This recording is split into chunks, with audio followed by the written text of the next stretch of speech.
passar para quem você quiser. Não, aí eu vou ficar vendo o meu colóquio várias vezes. Então. Vamos ver se aprendo alguma coisa. Exatamente. Então, tem aí também para você passar para os estudantes, enfim, é legal que o canal do Instituto está crescendo. Inclusive, se o Tasca quiser, não sei se ele está aí já, quiser fazer um pouco de propaganda, está habilitado aí. Então, o nosso seminário de hoje, o ciclo de colóquios continua. Hoje eu gostaria de agradecer muito o professor Carlos Bertolani, que está falando com a gente lá dos Estados Unidos. E eu sempre faço uma breve apresentação do palestrante. O Bertolani, ele fez o bacharelado e o mestrado na UFRJ, depois foi para a Universidade de Bonn para fazer o doutorado, foi professor na UFRJ, eu acho que foi perto dos anos 2000, né, que você foi para os Estados Unidos. E aí, hoje, ele está na Texas A&M. Tem diferença entre a Texas A&M e essa A&M Commerce, ou é a mesma coisa? É um sistema com 9 universidades, 9 campos. Ah, tá. Então você está na A&M Commerce. Tem dois grandes sistemas no Texas, o Texas A&M e a Universidade do Texas. Tá. A Universidade do Texas tem 8 campos e a A&M tem 9. Tem 9. E aí, bom, você está nesse A&M Commerce e, bom, o Carlos é autor de vários livros, tem inúmeros também colaboradores pelo mundo, e ele vai falar hoje para a gente de pele de nêutrons, enfim, tudo isso que estava ali no pôster. Eu também vou fazer já um pedido, que quem tiver pergunta, ou se inscreve pelo chat, e aí, ao final do seminário, não sei se tem problema para você, Carlos, se te interromper, ou você prefere dar o colóquio e... Não, pode interromper, isso é bom, porque... Para não perder a discussão. Muito bem. Então, quem tiver qualquer pergunta, basta se inscrever no chat ou levantar a mão, que eu chamo, se habilita o microfone e pode falar. E o último aviso é para os alunos, que, por favor, o Rodrigo daqui a pouco vai passar no chat a inscrição ali para conseguir, ou melhor, o módulo para você conseguir o comprovante de participação no seminário. Então, vocês simplesmente substituem pelas suas informações. Carlos, obrigado mais uma vez e bom seminário a todos. Ok, muito obrigado, Vinícius, pelo convite. Eu vejo aqui que o Rodrigo Negreiros também está na audiência. Prazer ter tantas pessoas que eu conheço. Infelizmente, eu não olhei a lista toda. Eu vou colocar aqui no modo presente. Não.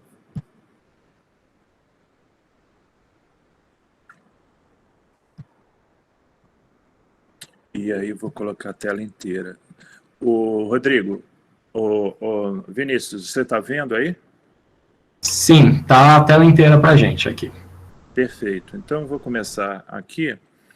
Como eu falei para vocês, podem me interromper a hora que vocês quiserem, tá? É bom porque fica mais divertido. O seminário está em inglês, né? Porque, obviamente, eu já falei sobre esse assunto em outros lugares, né? E eu até acho que vai ser difícil para mim encontrar palavras em português em certos momentos, porque a gente fica acostumado a falar certas coisas em inglês, né? Mas esse seminário é sobre ressonâncias anãs, né? Peles de nêutron e a relação com as estrelas de nêutron. Estrelas de nêutron, elas são muito populares, principalmente com teóricos. Muitos dos meus colegas, eles trabalham com estrelas de nêutrons, porque por um motivo simples, é um campo em que você pode usar muito da sua imaginação, né? E uma outra coisa é que você pode fazer o que você quiser, que não tem muita maneira de alguém dizer que você está errado, porque não tem muitas observações sobre estrelas de nêutrons, né? Tem algumas coisas que a gente observa, massa, raio, quando elas, ondas gravitacionais e outras poucas observações, mas no final não tem muito com os modelos que nós temos reproduzem igualmente as estrelas de nêutrons. Então, para um teórico, é um campo muito fértil e ele não leva o problema de ter que provar que a teoria dele está certa, né? Então, esse seminário é um pouco frustrante para quem trabalha com estrelas de nêutrons, como o Rodrigo Negreiros, porque não é um seminário em que eu vou falar basicamente dos problemas das estrelas de nêutrons. É mais como a gente, fazendo experiências na Terra, pode relacionar com uma coisa que se precisa para descrever estrelas de nêutrons. Então, esse é o foco desse seminário, que é mais pés no chão, né? Pés na Terra, e como, usando os nossos métodos da Terra aqui, nós podemos relacionar com as informações necessárias para descrever estrelas de nêutrons. Então, o seminário é física nuclear, tá? Enquanto que, quando você faz estrelas de nêutron, sei lá, não seria muito física nuclear, mais uma extensão da física nuclear para as estrelas. Bom, aqui estão as pessoas com quem eu colaborei, né? Muitas das coisas que eu vou falar não são ideias minhas ou puramente cálculos que eu fiz ou coisas que eu pensei sozinho. Tem aqui o meu orientador, Guerra Bauer. Esse aqui é um decano agora numa universidade nos Estados Unidos. O Hiro Sagawa, um japonês. O Thomas Alma é um experimental na Alemanha. O Hussein, trabalhei muito com ele durante muitos anos. O Stefan Tipel, que é um teórico em Darmstadt. O Peter von Neumann-Kosel, que é um experimental em Darmstadt também. O Otto Bugak, que é um teórico em Seattle. Aqui estão algumas pessoas com que eu trabalhei no passado e, por exemplo, agora eu estou trabalhando com ele, o Ronaldo Lobato, ele está aqui comigo como postdoc. Mas teve outras pessoas com quem eu trabalhei no passado, como postdocs, estudantes. Aqui o Paulo Avogadro, não tem nada a ver com o famoso número de Avogadro, é só o nome dele mesmo.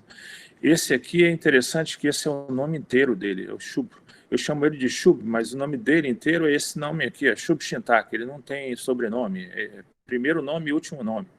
Ele agora está na Bélgica, trabalhando com Pierre Descouverment. O Hongliang Liu, um professor na China, e aqui tem vários alunos, a Jocelyn, o Michael, o James, o Nathan, está tudo espalhado por aí depois que a gente trabalhou junto em Commerce. Você pode ver que a fotografia é sempre a mesma aqui, eu tiro com eles quando eles chegam lá para trabalhar. Então, vamos fazer uma descrição simples aqui do que eu, pelo menos, sei sobre estrelas de nêutrons, né? Pelo menos o que eu ouvi falar e o que eu li. É que a existência foi proposta por, inclusive, um cara, Bade Zwick, um cara que trabalhou aqui no Texas, que era meio controverso. Ele era um cara meio controverso, mas era um cara muito inteligente, o Zwick. E isso já é na época de 1934. Se bem que os russos sempre aparecem depois para dizer, bom, a gente fez isso antes. Nesse caso, é o famoso Landau, que dizem que ele fez a primeira proposta sobre as estrelas de nêutrons, né? A gente acha que as estrelas de nêutrons elas são restos da explosão de supernova com massas entre 8 e 30 massas solares, né? E que a gente espera que existam cerca de 100 milhões de estrelas de nêutrons na nossa galáxia. Só para colocar no recorde, na galáxia nós temos 100 bilhões ou 200 bilhões de estrelas. Pelo menos esse é o número que a gente ouve falar, né? Então, você vê uma parte em 1000 das estrelas na galáxia devem ser estrelas de nêutron, né? Que foram se acumulando. A cada 30 anos tem uma explosão de supernova na galáxia, né? Ao longo desses 13 bilhões de anos, ou menos, se criou esse número de estrelas de nêutrons na galáxia. A massa delas, a gente espera, dentro do que a gente conhece da física nuclear, que seja da ordem de 1,4 até 3 massas solares, né? a gente espera que, se elas forem mais pesadas do que 3 massas solares, elas colapsem em um buraco negro. E a maior estrela de nêutron observada, ela tem da ordem de 2 massas solares, né? Ela possui um momento angular que é uma conservação de momento angular durante o colapso, quando a estrela colapsa, quando ela se forma durante a explosão de supernova, ela mantém um momento angular conservado, e o que se observa é que as estrelas de nêutrons, elas rodam com um período de 1,4 milissegundos a 30 segundos, né? Agora, esses números associados a estrelas, tipo estrela de nêutron, eles são difíceis de você gravar, né? 10 elevado a 17 quilogramas por metro cúbico. O que significa isso? Ninguém sabe. Eu não consigo gravar esses números, né? Você, quando está trabalhando com estrelas, tem 10 a 30, 10 a 34, 10 a... São números que é impossível de gravar. A melhor maneira de você gravar esses números é você tentar associar com coisas mais ou menos que você conhece. Por exemplo, se você colocar a massa, uma quantidade de estrela de nêutrons dentro de uma caixa de fósforo, vai ter o mesmo peso que 10 mil prédios do Empire State de Nova York, né? Aí já dá para imaginar como é que essa matéria é densa, né? Já 10 elevado a 17 eu não tenho a menor ideia. Também eu não tenho a menor ideia o que significa 10 mil pesos de um prédio tipo Empire State, quando você põe a massa numa caixa de fósforo. O raio de uma estrela de nêutron é da ordem de 10 quilômetros. Elas têm uma temperatura da superfície da ordem de 1 milhão de graus, que se reflete na emissão de raio-x, né? E a pressão é outra coisa que olha só, a pressão central na estrela de nêutrons é 10 elevado a 30 pascais. Não tenho a menor ideia do que isso significa, né? Então, é só colocar aqui, é incrível, né? Não sei o que é isso. Outra coisa é o campo magnético. O campo magnético é enorme também, 10 a 4, a 10 elevado a 11 teslas, né? Ele é tão grande que pode levar à polarização do vácuo, que significa que você pode produzir pares de elétrons e de pósitrons dentro desse campo. Ele tira do vácuo essas partículas, né? E ele também pode levar à quebra da crosta da estrela de nêutrons, né? Que pode ser responsável pelos chamados soft gamma rays. Ok, vocês já viram filmes, sabem que se você chegar próximo de uma estrela de nêutron, a gravitação tem um campo dipolar que vai puxar o seu pé de uma maneira diferente da sua cabeça, né? Então, você vai ser esticado, né? Existe uma espaguetização devido a essa enorme aceleração da gravidade, né? Mas, se você olhar pela energia de ligação de um nucleon, né, nêutron, por exemplo, dentro da estrela de nêutrons, ele dá ordem de 100 MeVs, que é um número que não é muito diferente, né, do que a gente tem com núcleos na Terra. Mas essa energia é de gravitação, tá?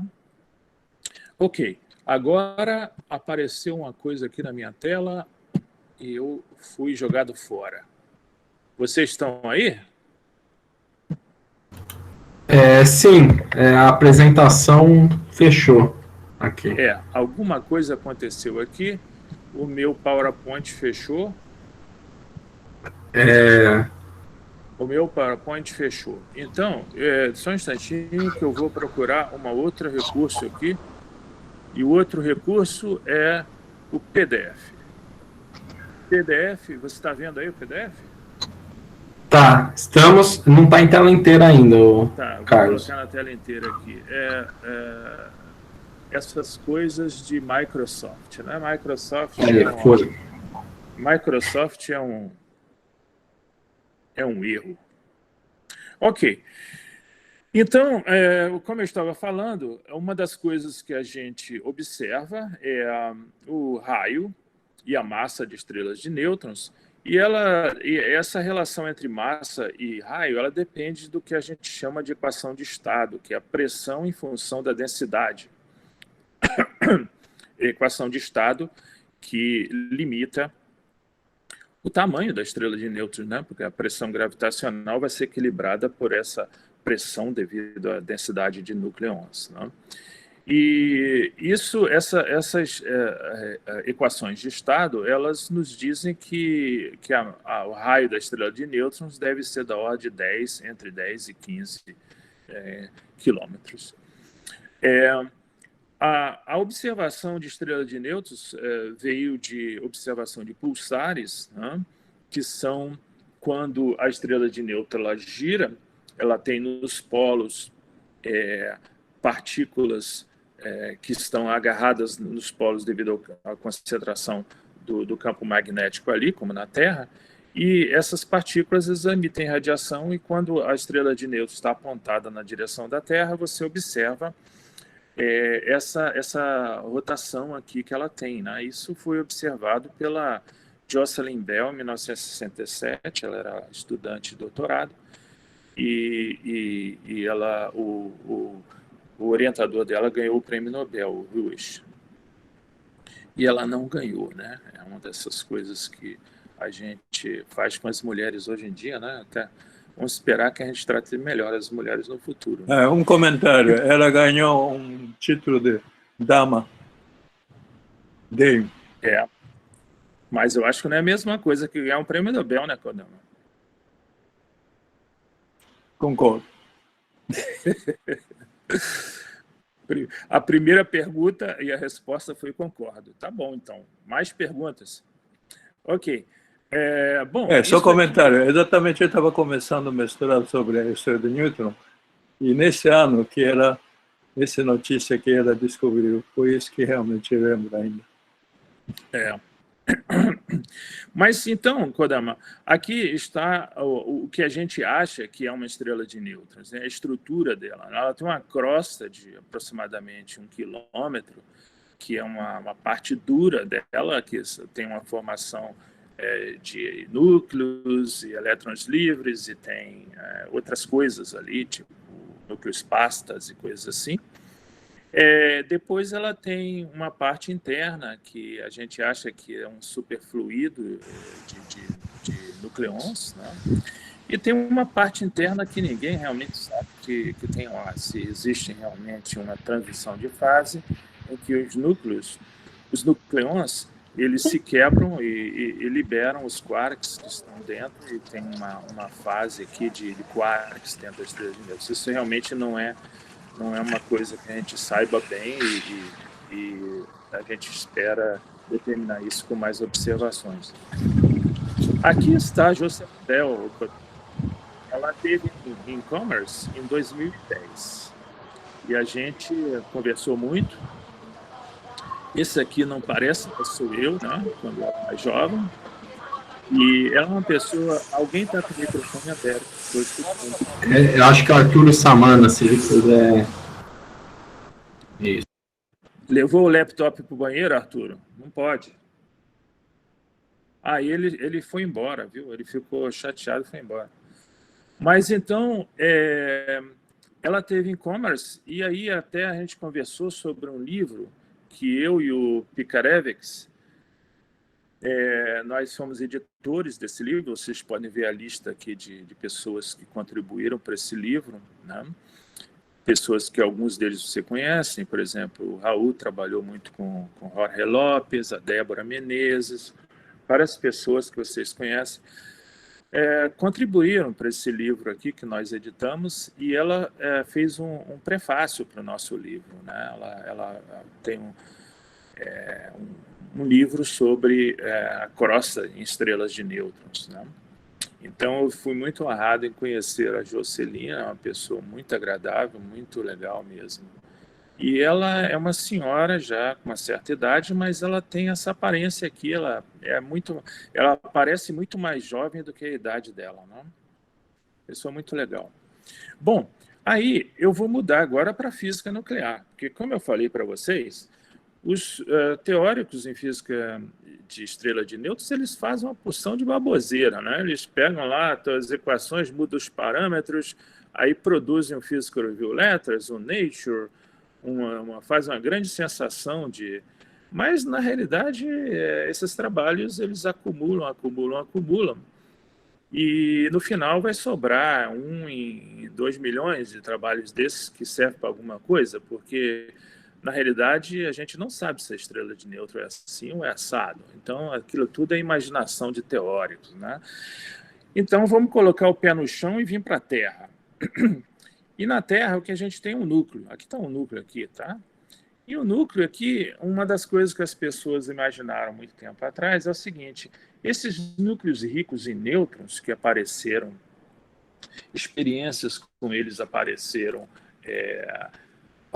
não muito tempo atrás, digamos 30 anos atrás, se começou a fazer laboratórios com núcleos ricos em nêutrons, que se chama núcleos exóticos às vezes. Esses núcleos ricos em nêutrons, alguns deles possuem essa característica, eles têm um caroço e tem uma pele de nêutron ou um halo de nêutrons em volta, e você poderia ter, assim como existem ressonâncias gigantes em núcleos, você poderia ter o que se chama de ressonâncias anãs, em que o caroço vibra coletivamente, né? Isso é apenas um cartoon, contra o background de nêutrons.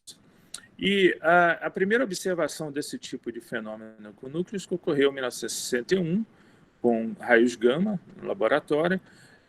O primeiro uso do nome Pygmy Resonance veio nesse trabalho aqui no Canadian Journal of Physics. A descrição dessas ressonâncias como uma estação coletiva veio no modelo hidrodinâmico em 1971, e a primeira experiência que foi proposta para olhar para isso no laboratório foi em 1987, e acabou não sendo feita porque esse que era para ser um laboratório de física nuclear, virou mais um laboratório de física de partículas. E somente nos anos 90 que se fizeram experiências com relação a essas ressonâncias anãs. Então, aqui está um cartoon em que eu mostro o que acontece quando você excita um núcleo, por exemplo, com elétron. Você coloca energia, coloca um momento transferido, e você excita os estados do núcleo, até que você chega no contínuo, e no contínuo, próximo à emissão, a energia de emissão de partículas, geralmente nêutrons, você ainda tem uma estrutura parecida com estados ligados. Então, você tem esses picos aqui, são estados de partícula única, né? Mas depois você vê esse pico bem grande aqui, que tem a ver com a ressonância gigante, que é quando os nucleons dentro do núcleo, eles param de se movimentar individualmente e se movimentam mais coletivamente, e levam essas oscilações de dipolo, de quadrupolo nos núcleos, são uma coisa bem estabelecida em física nuclear. E como eu falei na coisa anterior, nós podemos ter com núcleos ricos de nêutrons uma oscilação mais suave, que leva, em vez de um pico tipicamente em 10 e 20 MeVs, você vai ter um pico a energias mais baixas, 5 MeVs ou assim, em núcleos ricos em nêutrons, né?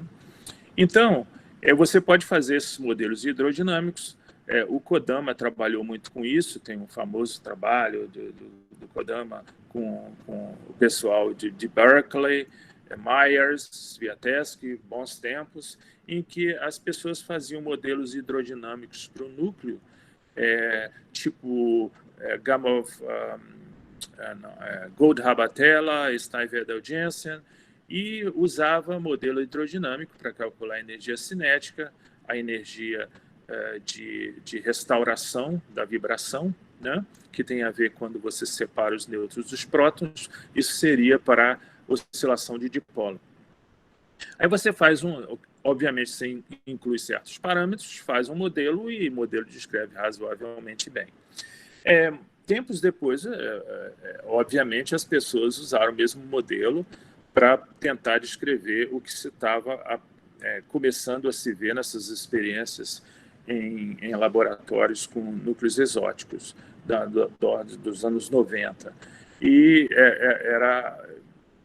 a coisa mais fácil de fazer era estender esses modelos hidrodinâmicos em que a densidade nuclear, a separação entre os nêutrons e prótons, é simulada também por um modelo coletivo, tanto de Stein-Vedel-Jensen quanto de Goldhaber-Teller.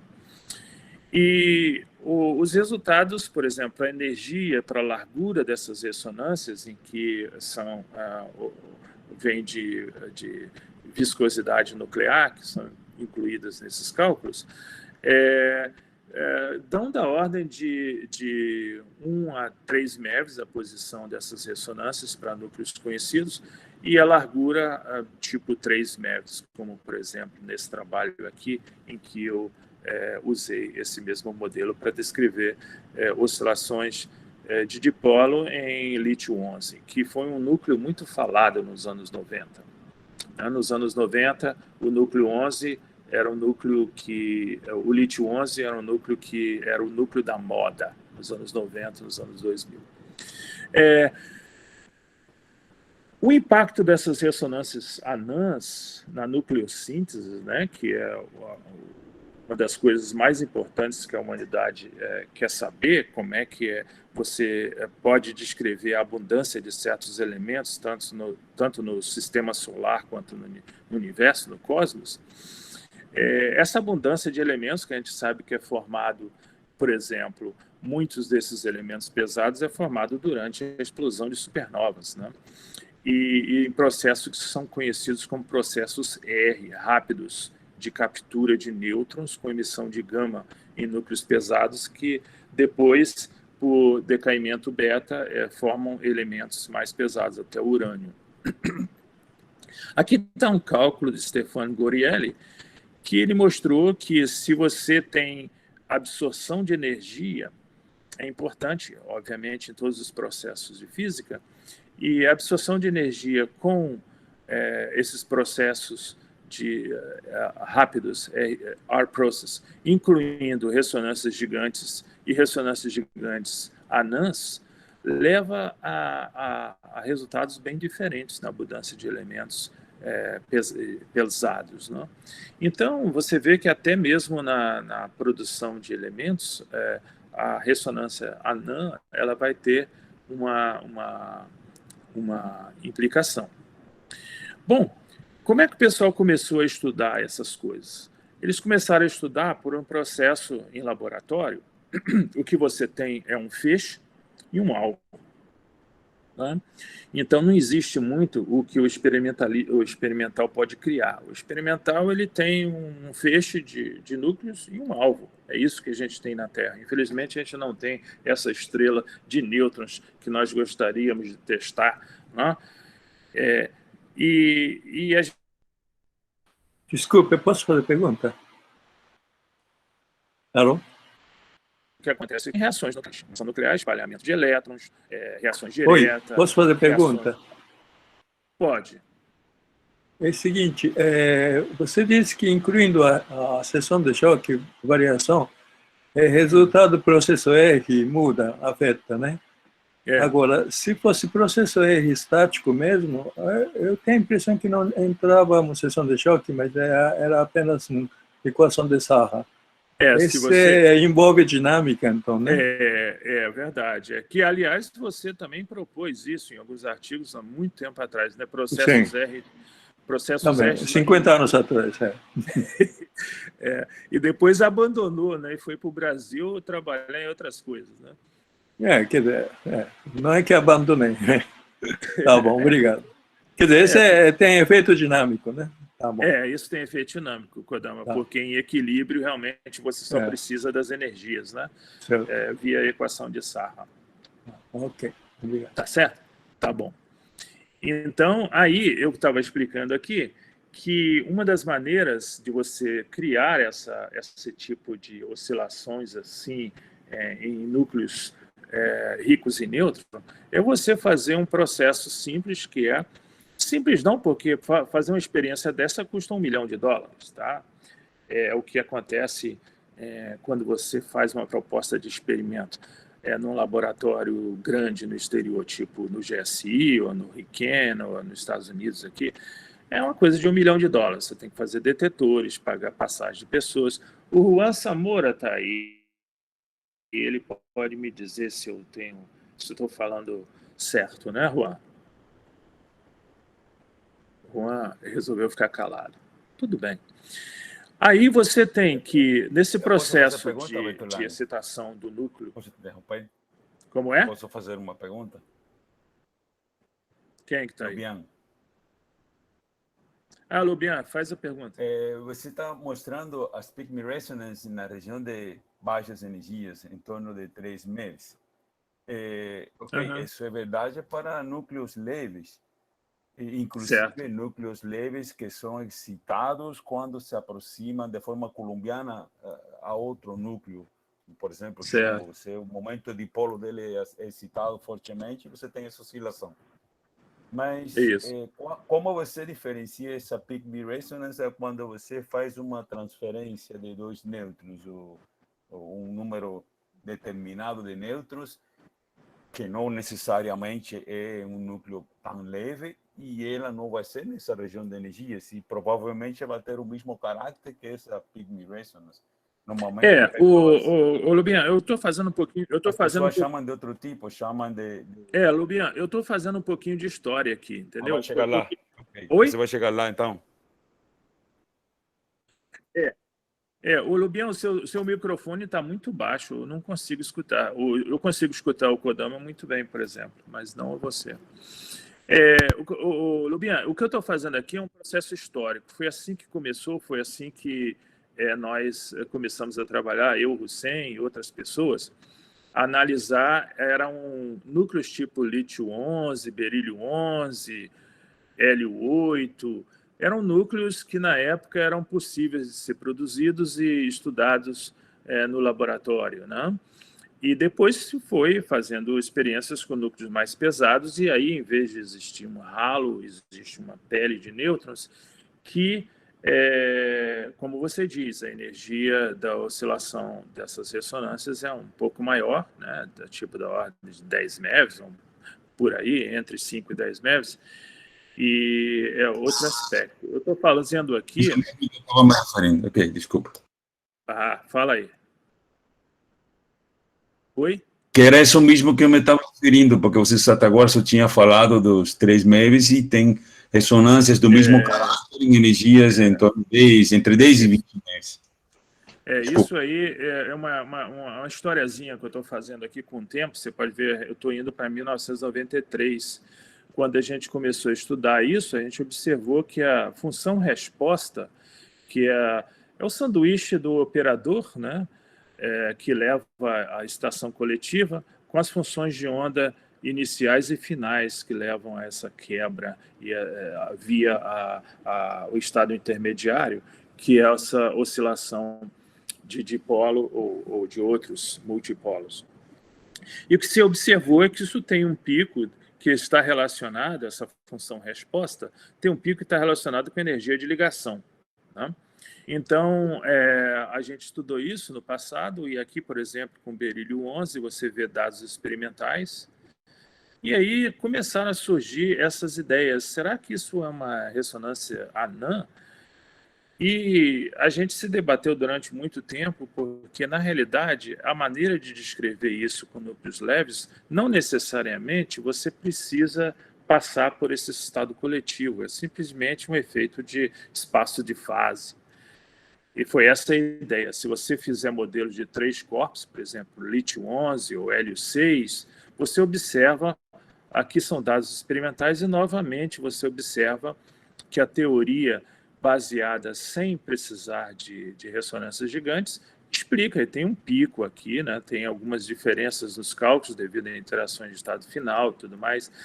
Então isso foi uma coisa que foi muito discutida nos anos 90, até meio que recentemente.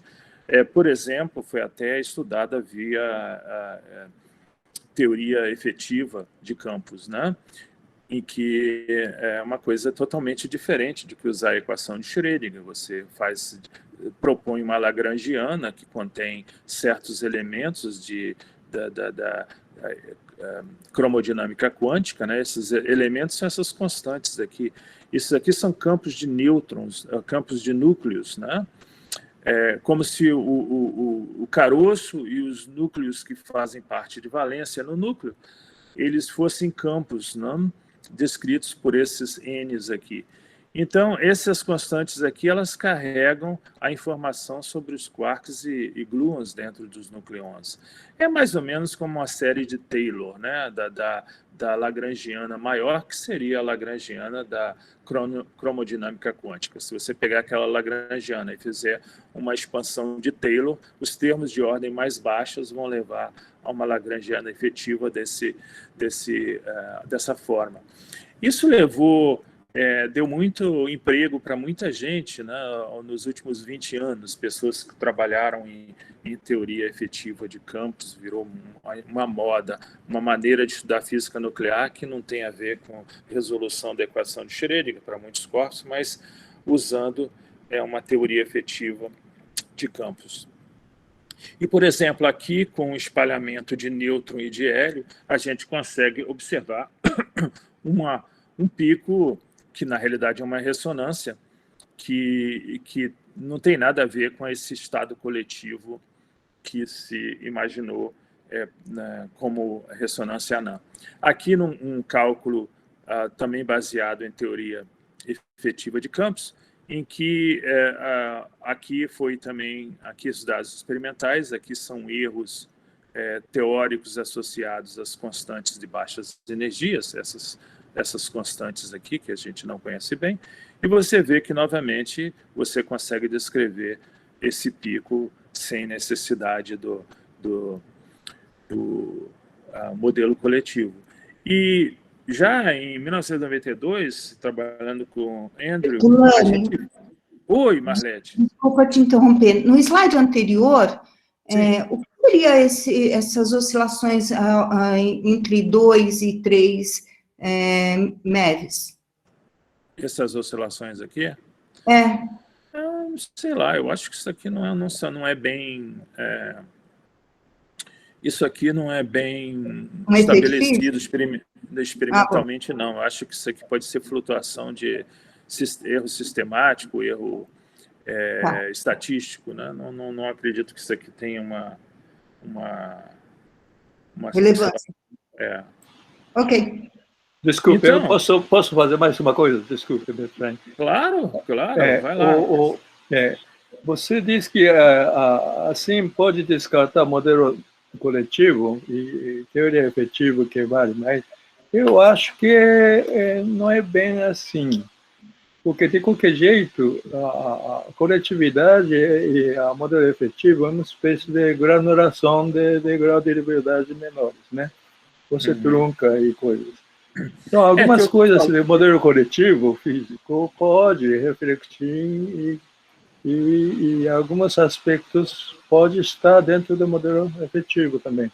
Eu tô falando ainda dos núcleos ralos, né, que nos anos 90 foram grande sensação, lítio-11 e outros núcleos. Então, é claro que a função resposta é uma energia que você põe no núcleo e essa função aqui, a resposta, você coloca uma energia no núcleo e vê como é que o núcleo responde, né? Exatamente. Digamos, amplitude de oscilação, né? Digamos assim. Mas é claro que a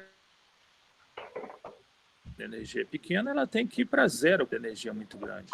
E ela tem que passar por um pico no meio. Isso, nesse pico, não tem que ser uma coisa coletiva, é uma coisa de espaço de fase, entendeu?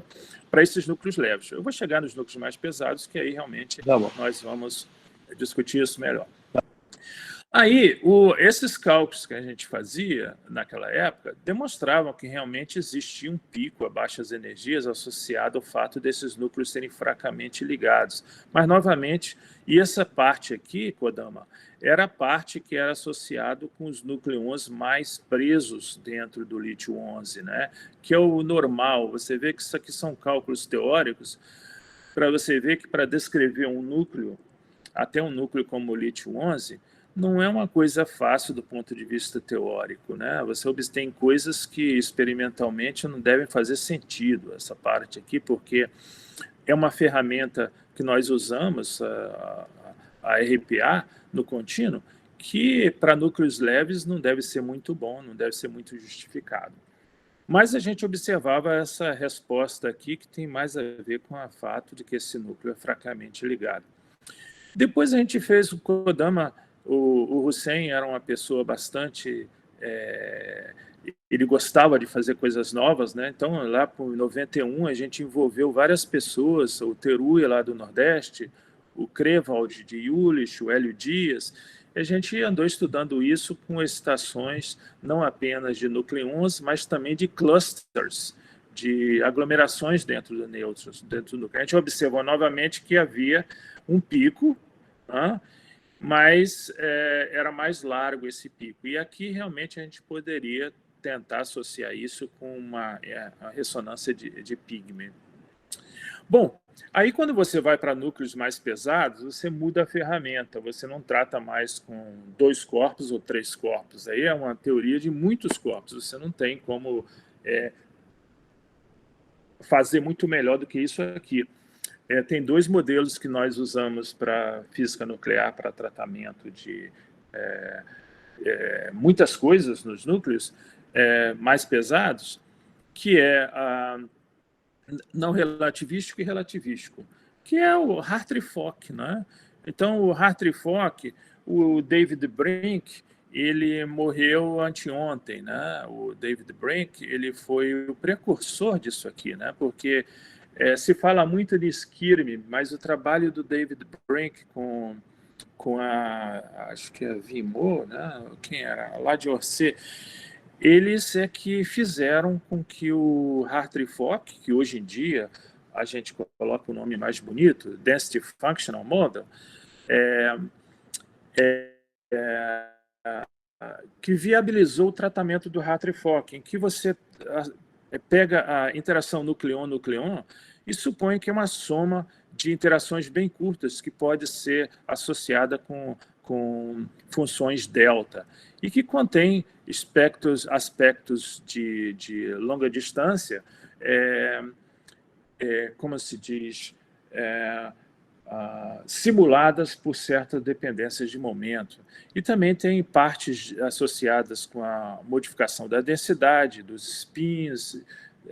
Então, isso é uma coisa que o Brink e uma outra pessoa lá de Orsay fizeram em 1970 e pouco, e de lá para cá virou uma sensação trabalhar com... Hein? Vautrin. Vautrin, exato, Brink e Vautrin. Então, esse cara deveria ter ganhado o prêmio Nobel só por causa disso, né? Porque as pessoas nem sabem que foram eles que viabilizaram o tratamento de Hartree-Fock para os núcleos, né? Que até aquela época ninguém fazia isso. E esse modelo tem 10 parâmetros em geral, você pode ter mais, introduzir mais termos no potencial, na Lagrangiana. E aí você pode calcular a energia do núcleo em função da densidade. Isso aqui é um teorema chamado alguma coisa, teorema, né? E aí você tem que também incluir pairing, o emparelhamento dos núcleons, né? E existem 2 métodos práticos, né, que é o Hartree-Fock BCS ou Hartree-Fock Bogoliubov para fazer esse tratamento. E esse termo de emparelhamento é um mistério, né? É uma coisa que a gente usa, a gente sabe que existe, é como se os núcleos fossem pequenos ímãs, né? Eles se alinham na direção um do outro, mas por que a forma do potencial tem que ser igual a essa? É tudo parametrizado. Então, no final, todos esses parâmetros que a gente coloca na teoria de Hartree-Fock, eles é uma esperança que nós temos de poder descrever o número maior de núcleos possíveis com esses parâmetros, né? E aqui está, por exemplo, como é que o pairing volumétrico, o pairing de superfície, o pairing misturado. Bom, eu vou passar um pouco mais rápido por isso, porque eu estou vendo que o tempo está se esvaziando, mas você pode tratar núcleos pares e núcleos ímpares, fazendo blocking, que é um processo típico de Hartree-Fock. E aqui você vê a beleza que isso é. Por exemplo, pega, por exemplo, essa coisa aqui que você pode medir núcleos. Aqui nós temos 1000 núcleos, né? E isso aqui é energia de ligação do núcleo, né? Então é muito fácil de se medir experimentalmente. Você só tem que medir a massa dos núcleos, que você sabe qual é a energia de ligação por nucleon. Então, se você medir a energia de ligação de 3 núcleos vizinhos e usar essa segunda derivada aqui, que seria se chama staggering energy do núcleo, isso aqui facilmente é só saber a massa dos núcleos. Aqui, essa teoria, ela explica muito bem.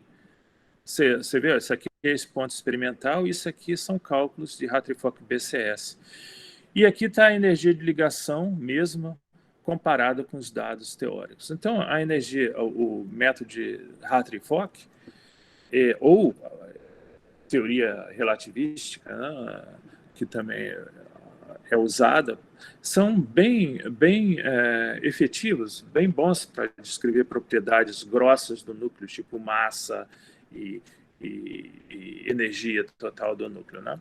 Aqui, o Paulo e eu, nós fizemos um trabalho em que a gente mostrou que o pairing, quando você usa quasi-particles, por exemplo, Hartree-Fock-Bogoliubov, QRPA, você tem uma energia de rearranjo na nave newtoniana que vem da energia do pairing, e que geralmente as pessoas não contribuem, não incluem nos cálculos, e nós mostramos que se nós incluímos esse termo de rearranjo aqui, os picos e a largura modificam razoavelmente. Isso tem a ver com a energia de compressão das estrelas de nêutron, se você extrapolar os núcleos para uma estrela de nêutron, e por isso que as pessoas fizeram várias experiências no passado. Isso aqui é Texas A&M University, e aqui é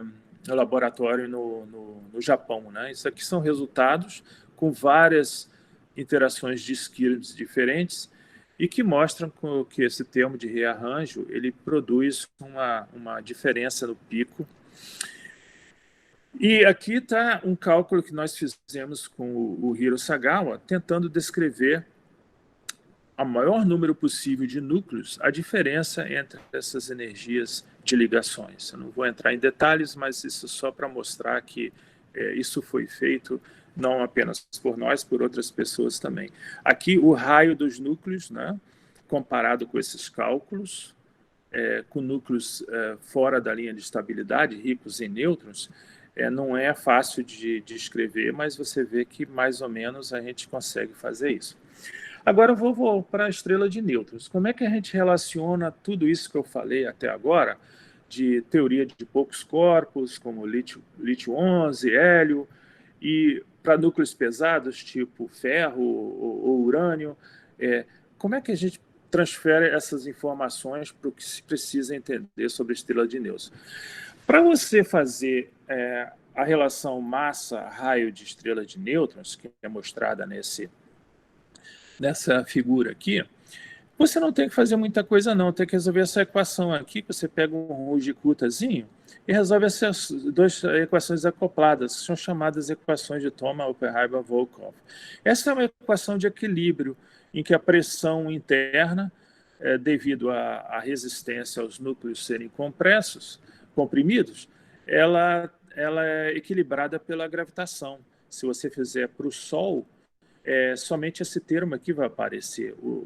Você não precisa dos termos, segundos termos que estão dentro desses parênteses aqui, desses brackets aqui. Esse termo aqui é uma correção relativística, os outros são correções devido à equação de estado, não? Quer dizer, a equação de estado entra aqui na relação pressão e densidade. Ela é uma equação extra que você tem que dar para resolver essas equações aqui. E essa é uma equação de constituição de massa. A massa simplesmente é o que está dentro de uma certa região da estrela de nêutrons. Essas duas equações aqui é fácil de resolver, colocar no computador. Você só precisa ter a equação de estado, que vem, por exemplo, se você fizer um cálculo de Hartree-Fock, você tem energia, como eu falei, energia por nucleon, dependendo da densidade nuclear. E aí você tem, por derivadas, obtém dessa relação, você obtém a pressão em função da densidade, que juntamente com essas duas equações, você consegue resolver isso aqui. E você observa que as estrelas de nêutrons, elas chegam a uma certa massa, né, quando você resolve essa equação, e um certo raio, né?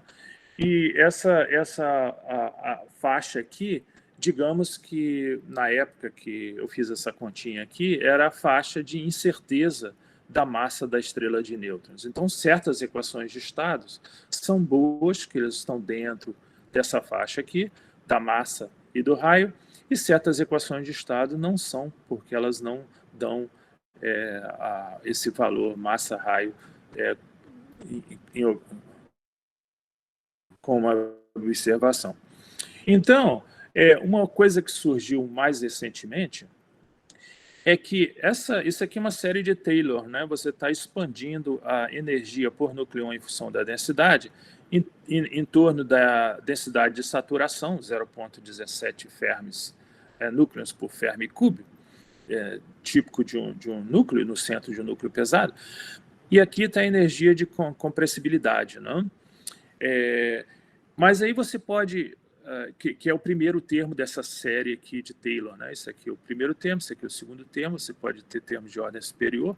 E essa energia de compressibilidade é que é importante para relacionar com o tamanho da estrela de nêutrons.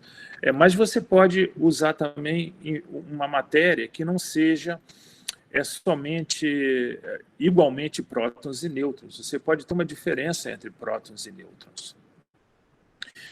E, na realidade, na estrela de nêutrons, a gente espera que tenha um nêutron, um próton para cada 200 nêutrons. Né? Então, uma estrela de nêutrons, como o nome diz, é praticamente tudo nêutron. Então, a gente espera que realmente exista uma assimetria na relação da densidade de nêutrons e densidade de prótons. Então, uma das possibilidades dessa expansão de Taylor é que você inclua um termo que tem a ver com isso. Na realidade, na estrela de nêutrons, se você supor que a densidade é aproximadamente a densidade de saturação nuclear e que praticamente são tudo nêutrons e não prótons, você vai ver que a pressão está relacionada com essa densidade de uma forma bem simples. Tem esse parâmetro L aqui, que é uma nova expansão de Taylor desse parâmetro aqui que vem na frente dessa expansão. Esse parâmetro aqui está relacionado com essa energia via essa derivada. Isso aqui é a diferença entre a densidade de prótons e nêutrons. E tem esse termo aqui, L. Esse é o termo de... se chama inclinação, termo de inclinação da energia de simetria. Essa é a energia de simetria, esse é o termo de inclinação. Então, na equação de estado, incrivelmente, para estrelas de nêutrons, a pressão está diretamente relacionada com essa energia de inclinação da energia de simetria da equação de estado. Deixa eu fazer uma pequena...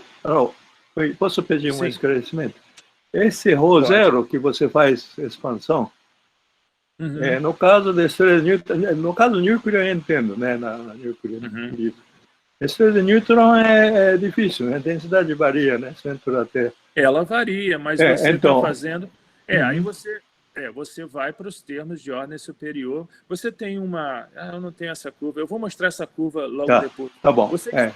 Eu queria saber isso. Tá. Então, aqui você vê as diferentes esquirmes, né, em um cálculo de Hartree-Fock, que você faz extrai esses valores olhando para as massas dos núcleos, né, e fitando as massas dos núcleos que são observados. E você extrai esses parâmetros aqui. Você vê que certos parâmetros são robustos, eles não variam muito com a o tipo de interação que você usa. Já o L, que é o que a gente quer para descrever a estrela de nêutrons, ele pode variar bastante. Na realidade, ele pode variar desde 40 até 120 para interações MEVs, né? Isso aqui é em MEVs. Para interações de Hartree-Fock, usadas em Hartree-Fock. E se você fizer um modelo relativístico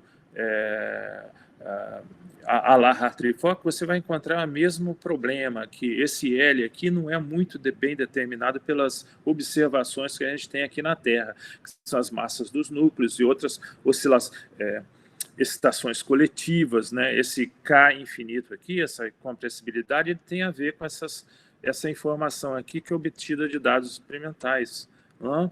Que são a posição das energias de oscilação de ressonância gigante, né? Isso aqui seria ressonância de monopolo, que tem a ver com a compressibilidade nuclear.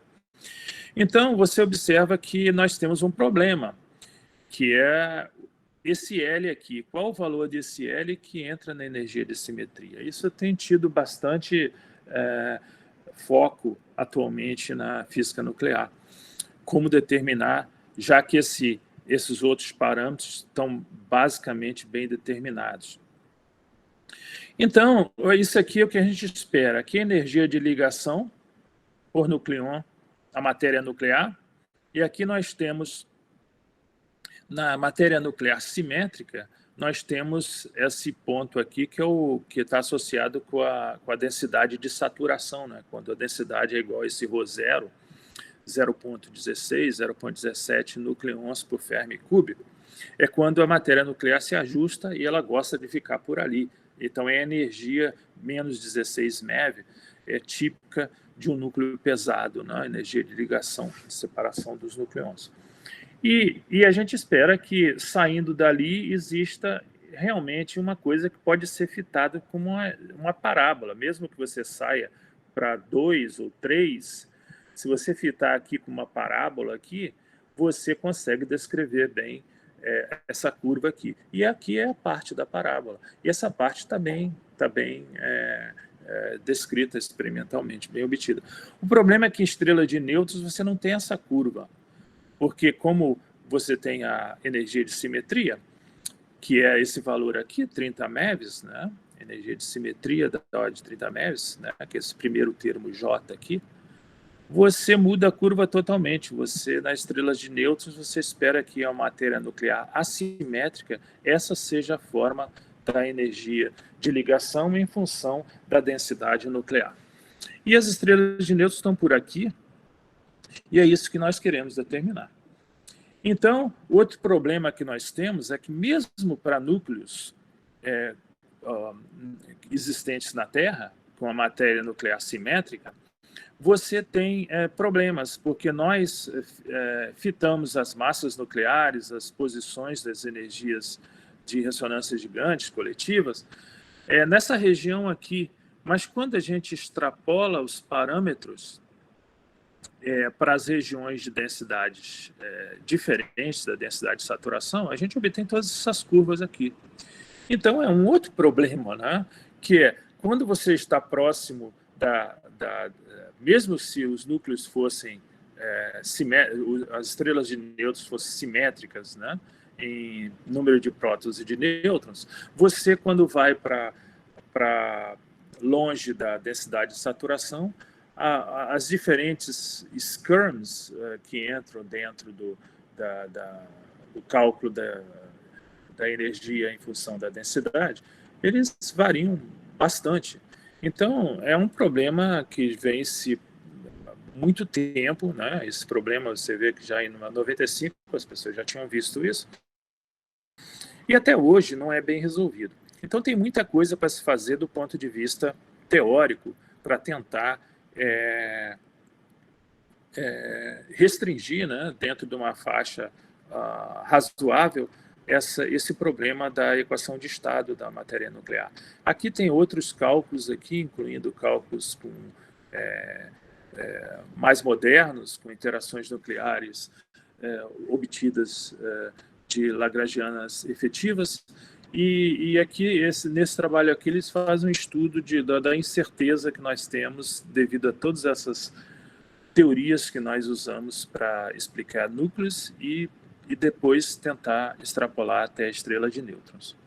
Então, o que nós estamos fazendo, por exemplo, hoje em dia, é uma coisa desse tipo, que parece até brincadeira, mas é a única coisa que a gente pode fazer. Lembre-se que nós estamos na Terra, nós não estamos dentro de uma estrela de nêutrons, né? Então, você pega um núcleo, por exemplo, tipo chumbo, e olha para a pele. Você tem mais nêutrons, obviamente, no chumbo do que tem prótons, né? Então, existe uma pressão dos nêutrons, eles se estendem um pouco mais, mas essa extensão dos nêutrons no chumbo é uma coisinha bem pequena, tipo frações de Fermi, né? Mas essas frações de Fermi, algumas pessoas mostraram que, aqui está um trabalho que nós fizemos em que a gente descreve isso de um ponto de vista popular, em que nós, observando o tamanho dessa pele de nêutrons aqui no núcleo pesado, a gente pode tentar extrapolar para o que a gente quer para descrever a estrela de nêutrons. Então você vê como é bem restrito o que a gente pode fazer na Terra. E algumas pessoas, muitas pessoas trabalham com isso, demonstraram que existe, de fato, uma relação entre a pele de nêutrons e esse parâmetro L, né? Isso aqui são tudo cálculos, esses diferentes pontos aqui são cálculos usando teoria relativística, ou Hartree-Fock, com interações diferentes, e você vê que todas as interações que você usa, elas seguem essa correlação aqui, em que a pele varia com a variação correspondente da inclinação da energia de simetria na equação de estado. Então, a ideia é que se a gente conseguir medir isso aqui com bastante precisão, a gente vai conseguir, por exemplo, pega aqui 0,2 e 0,25, a gente vai estar nessa região aqui, que vai restringir qual o valor de L que a gente vai usar na equação de estado. Sacou? É um negócio bastante simples que a gente tem que fazer se a gente acreditar que a gente pode medir essa pele de nêutrons e núcleos pesados. Como se mede pele de nêutrons? Pele de nêutrons, ele pode ser medida, por exemplo, com antiprótons, mas é uma experiência complicada, e até mesmo com essas ressonâncias anãs em vários núcleos. São as únicas formas, na realidade, essa forma aqui, com antiprotonic atoms, é a forma que é a mais utilizada até hoje. Mas você vê que as barras de erro são bastante grandes, né? E não dá para realmente nós fazermos tirarmos o valor das peles de nêutrons desses núcleos aqui com a informação que a gente gostaria para restringir esse parâmetro L. A gente pode fazer cálculos, mas obviamente que os cálculos, como a gente fez aqui, com o Sagawa-san, consegue descrever, porque bem os resultados experimentais, porque as barras de erro são muito grandes, então não tem muito problema de conseguir esse resultado. No Jefferson Lab, nos Estados Unidos, foram propostos experimentos que já foram feitos, em que, quando você faz espalhamento de elétrons, existe um termo que é um termo que viola a paridade na lagrangiana de interação do elétron com o núcleo, e esse termo ele é sensível ao fator de forma associado com os nêutrons e com os prótons. Tá?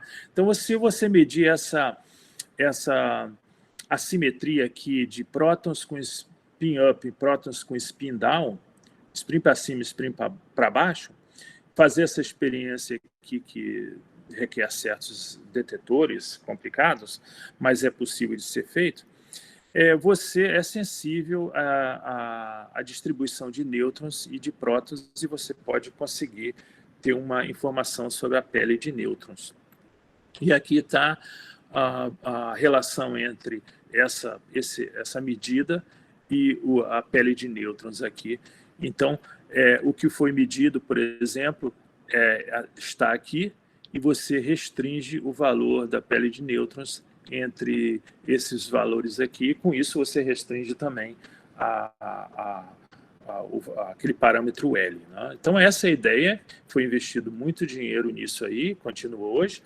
Outra maneira é você fazer aquilo que eu descrevi antes para núcleos leves. Você pode fazer com núcleos um pouco mais pesados, que é medir a excitação coulombiana desses núcleos, né? A seção de choque, que tem essa forma aqui quando está relacionada com a fotos reais, né?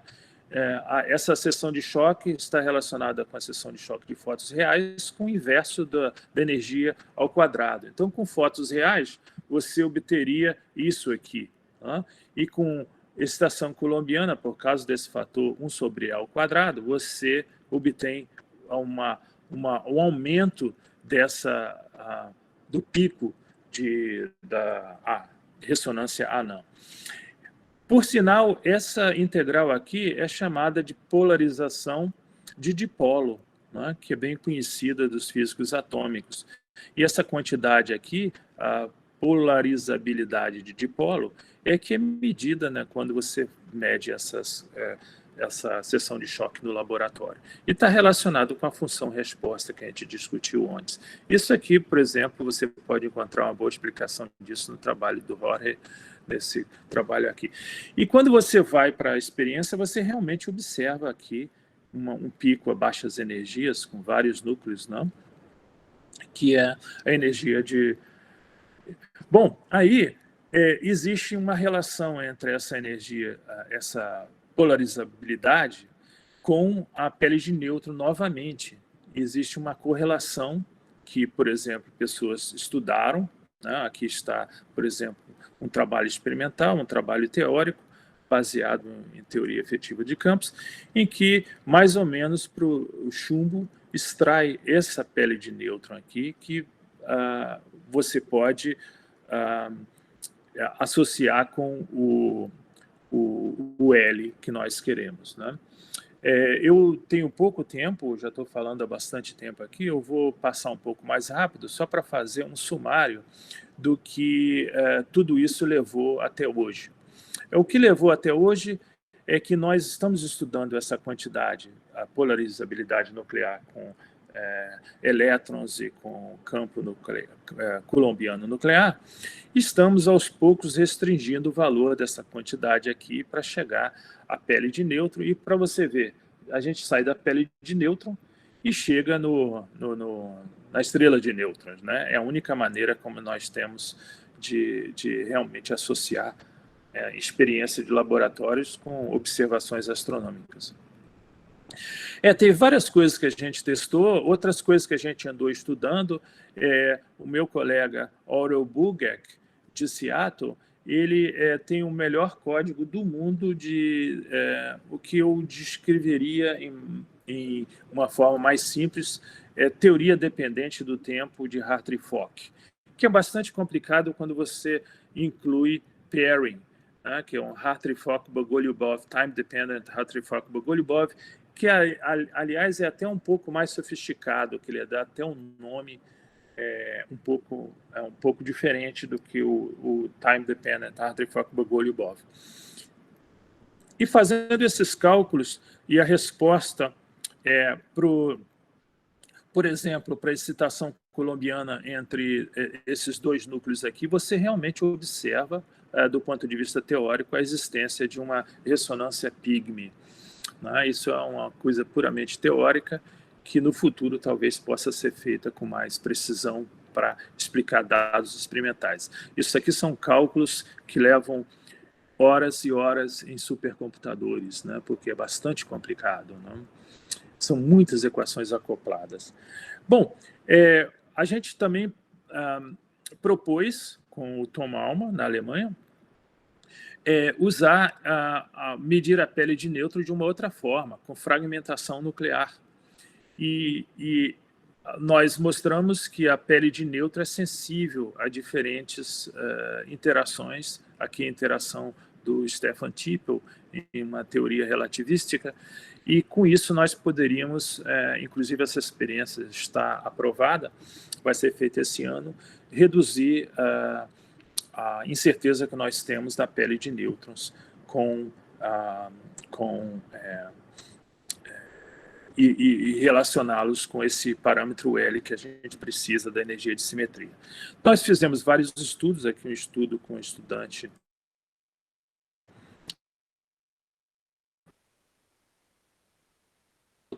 estudado assim, em fragmentos. Aqui é um trabalho em que recente, em que foi também proposto algo similar, mas de uma forma diferente para certos fragmentos, quando você tem colisões de núcleos, né? E como você pode extrair essa pele de nêutron.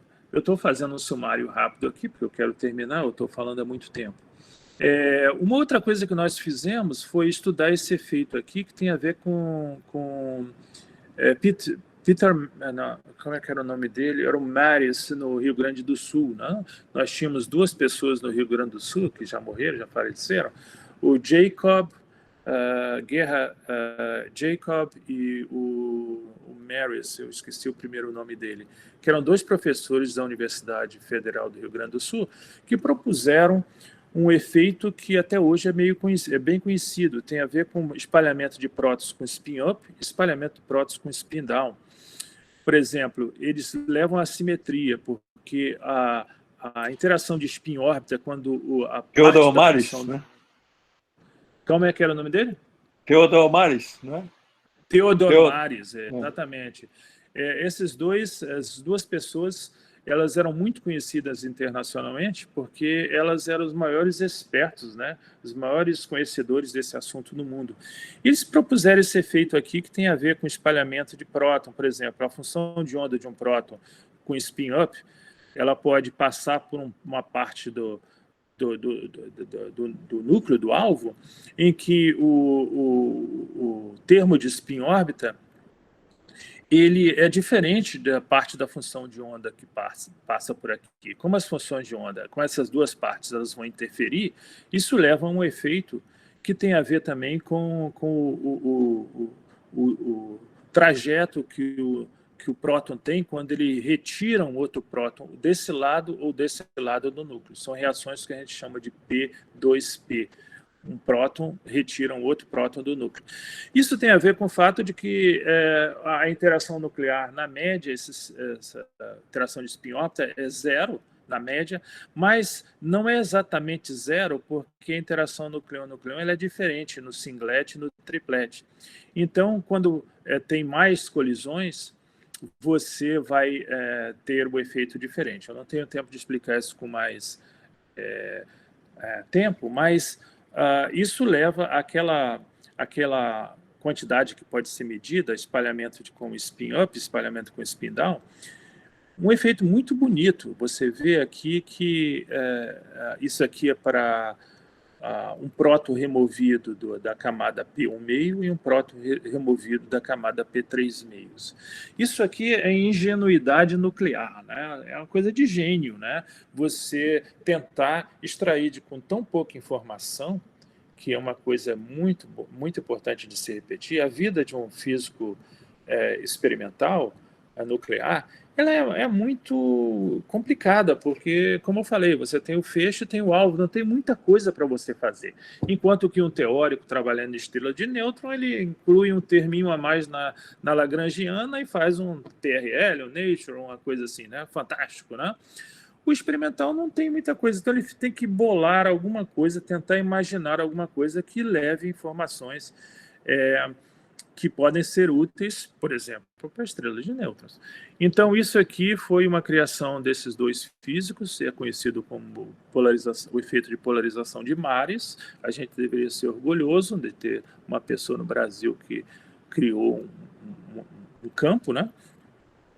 E a gente também pode estudar isso como em função do número de nucleons, a assimetria de nucleons de um núcleo, e com a pele de nêutrons, por exemplo. A gente fez isso nesse trabalho aqui, e a gente observou que existe uma dependência grande nessa medida experimental que pode ser feita com a pele de nêutrons também. É uma outra possibilidade que a gente pode ter no futuro, usar o efeito de Maris, né, para tentar relacionar com a pele de nêutrons. Então, eu estou fazendo um sumário aqui.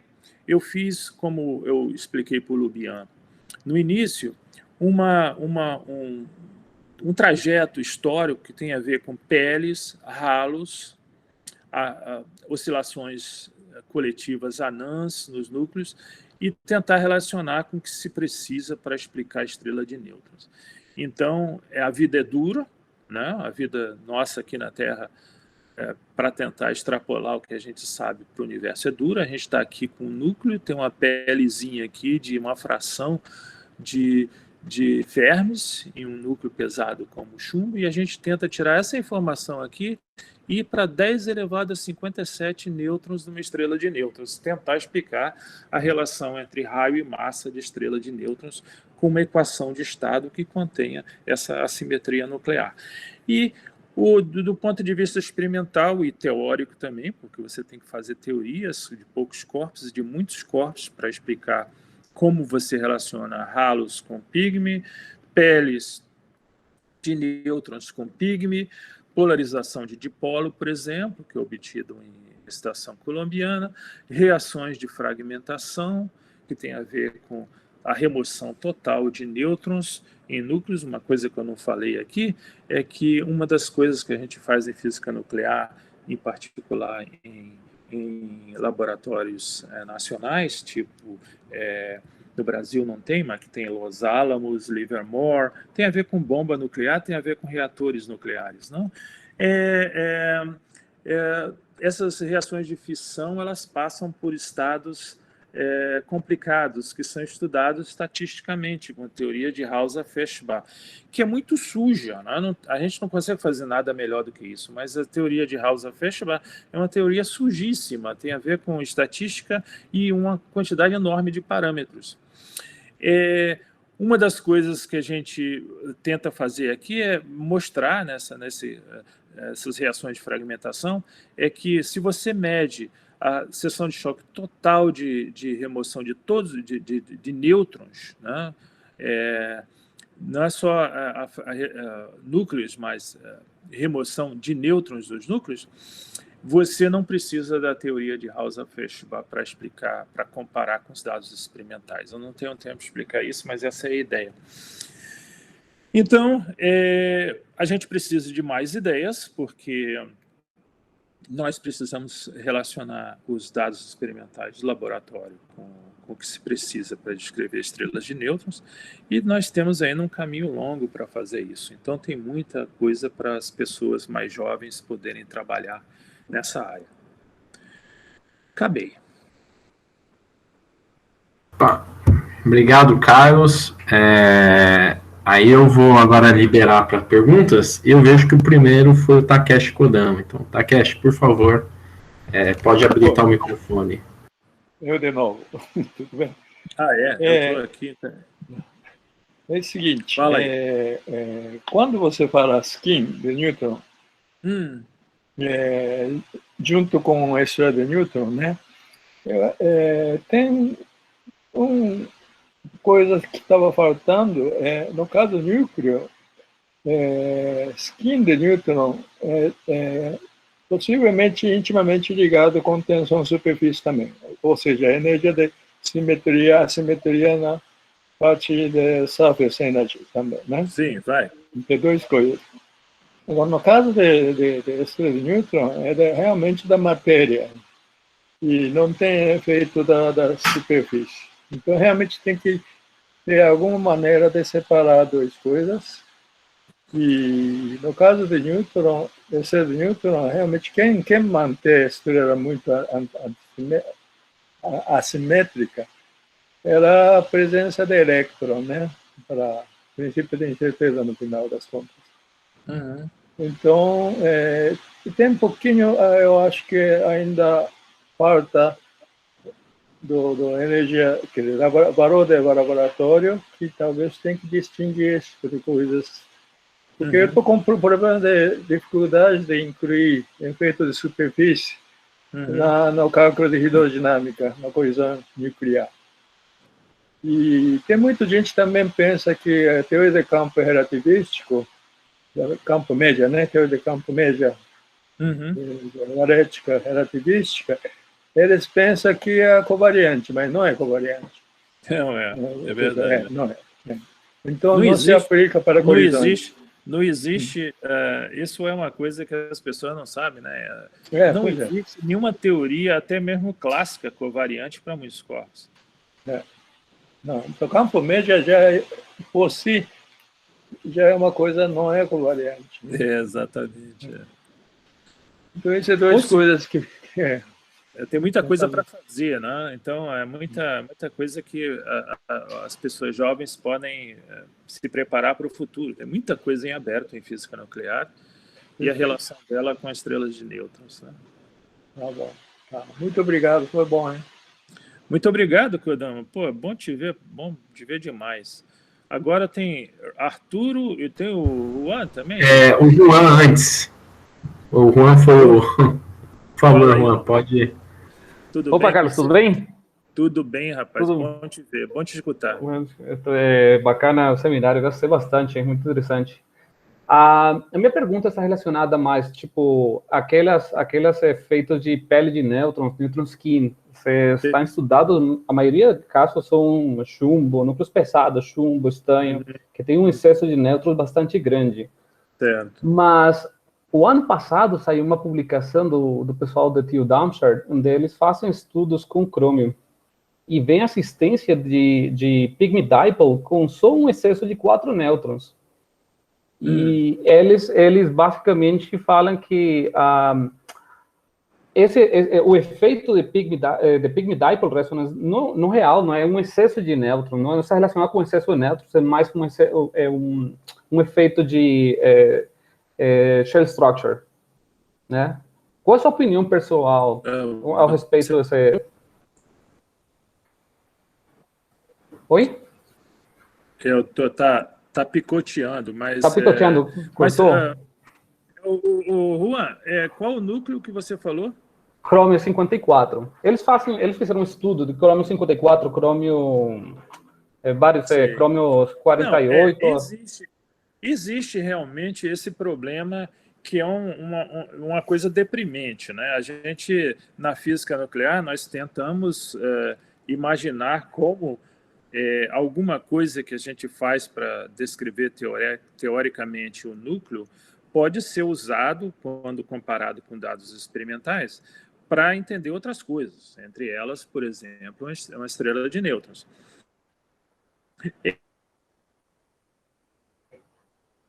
As pessoas, décadas, milhões e milhões de dólares, fazendo as experiências até descobrir que tudo que eles fizeram está errado, porque não é exatamente tão simples como se pensava. Então, nesse caso que você está falando, é realmente verdade. Existe uma discussão muito grande entre se essas excitações de ressonâncias anãs elas são coletivas e relacionadas com, por exemplo, aquele parâmetro L, ou elas são apenas estados de partícula única que estão muito próximos uns dos outros e faz aquela estrutura que parece uma ressonância coletiva, mas não é. Então, realmente existem essa discussão. E eu acho que esse trabalho que você está citando vai nessa direção, não é verdade? Essa ideia, assim, shell structure, que basicamente é meio como se diz, é decepcionante, porque você gostaria realmente de que as coisas fossem como a gente pensa que é, e aí a gente vai para uma outra ideia, né? Não tem muito o que fazer, você tenta fazer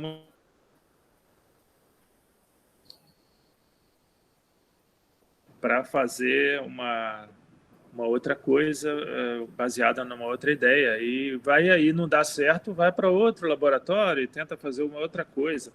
Eu acho que a vida sua como físico experimental é muito mais difícil do que a nossa como físico teórico, porque eu posso fazer qualquer coisa, eu posso imaginar qualquer termo na Lagrangiana e fazer um trabalhinho. Você não, você é limitado pela vida real. que são os núcleos que existem e o que você pode fazer com eles, né? Certamente. A vida é dura. Como dizia um colega meu, a vida é dura, mas ela não dura para sempre. Carlos, mais uma pergunta relacionada com o lítio-11. O lítio-11, historicamente, você falou que é basicamente um dos primeiros halos estudados e feitos do halo de soft monopole nesse núcleo. Mas, indo mais para frente, energias de excitação maiores, existência de momentos coletivos, tipo ressonância gigantes. Tem alguma ideia como é uma ressonância gigante e um núcleo halo? Quando você vai para os núcleos mais pesados, não existe halo mais, né? Porque só em núcleos leves mesmo. Quando você vai para núcleos com massas de sei lá, maior do que 12, ou sei lá, 16 ou 20, vamos dizer 20, aí não tem mais a possibilidade de criação de um halo, né? Porque são muitos nucleons e você não tem núcleos tão fracamente ligados como você tem em baixas com massas leves. E qual era a pergunta? Do caso lítio-11, e energias de excitação maiores do que, sei lá, volta de 10 MeVs, existência de ressonância gigantes como tal, núcleos leves como lítio-11. Sabe que eu não sei se isso foi observado? Eu acho que não, porque o lítio-11 você produz somente em feixes. E você, para obter um número de eventos grande necessário para mapear a região de ressonâncias gigantes normais, você teria que ter uma experiência que durasse muito tempo, né? Meses, sei lá. Então, acho que isso não foi feito. A gente propôs esse experimento agora em FRIP com um alvo ativo. Então, a gente vai fazer medidas com alvo ativo, tem uma densidade basicamente comparável com um alvo sólido, mas a gente vai medir o recuo das partículas, todos os prótons nesse caso. Mas a parte difícil é que a gente vai medir também junto com isso os lítios. O lítio 9, nesse caso, vai separar e basicamente tudo que sai mais para frente. Acima de 10 MeV vai sobrar só alfas. Então a pergunta era mais para esse tipo de experiência, ou tipo de cálculo, já tem alguma ideia? Onde você vai fazer essas experiências? No FRIP. Legal. Já tá aceitando proposta? Já passou o PAC, já há um mês. Que legal, cara. Que bom. Tá, obrigado, hein? De nada, Juan. Bom falar com você. Obrigado. Oi, bom, agora o próximo da lista é o Arturo. Por favor, Arturo, pode habilitar o microfone e fazer o seu. Carlos, Oi, tu me está escutando? Faz muito tempo teve essa discussão de equação de estado Sofres e equação de estado Hardy, que ficou em que isso? E como vai afetar os cálculos no caso desse schema? Olha, no schema não tem a equação de estado soft e hard tem a ver com aquela energia de compressibilidade nuclear, né? Esse K aqui, você está vendo aí? Esse K aqui, tá? Tá. Então, o que deixa eu ver aqui se tem. Aqui, olha, esses valores aqui, tá? O que eu acho que as pessoas chegaram à conclusão que o melhor valor, que isso aí realmente tem a ver com o tamanho, né, da estrela de nêutrons, né, porque a pressão, né, que entra lá também. O que se chegou à conclusão é que esse valor é da ordem de 220 MeVs, tá? Baseado em várias experiências, principalmente experiências de excitação com alfas e outros núcleos projéteis, de excitação de ressonâncias monopolares, né? Tipo, quando você faz o núcleo contrair, expandir, né? Chamado modo de respiração, né? Essa ressonância gigante monopolar, ela obviamente, devido ao fato de que está comprimindo, descomprimindo o núcleo, ela é bem sensível a esse K aqui. Então, essas experiências levaram à conclusão de que o melhor valor é tipo 220. Se bem que reanálise dessas experiências mostraram que você pode ter, aliás, eu não tenho essa transparência, que você pode realmente ter outros valores, tipo 200 MeVs em vez de 220. É uma diferença de 10%, né? Só que as pessoas não querem mais discutir isso. Elas estão cansadas de fazer isso durante décadas e décadas, desde a época dos anos 70, eles estão fazendo isso. Então, a comunidade decidiu dar um basta nessa discussão. As pessoas não querem mais discutir. Era a minha época. Esse K aí, exatamente, esse K aí, por definição, quer queira ou quer não, mesmo que você mostrar que eu estou errado, ele é 220 MeV, Arturo. E não pede mais para discutir sobre isso, entendeu? É 220 MeV. E se você escrever Arthur, se você escrever um trabalho e mandar para o Physical Review Letters dizendo que o seu melhor cálculo do mundo, né, melhor modelo microscópico que você já inventou, em vez de dar 220, dá 250 ou 200, vai ser rejeitado. Tá bom, obrigado então, Carlos.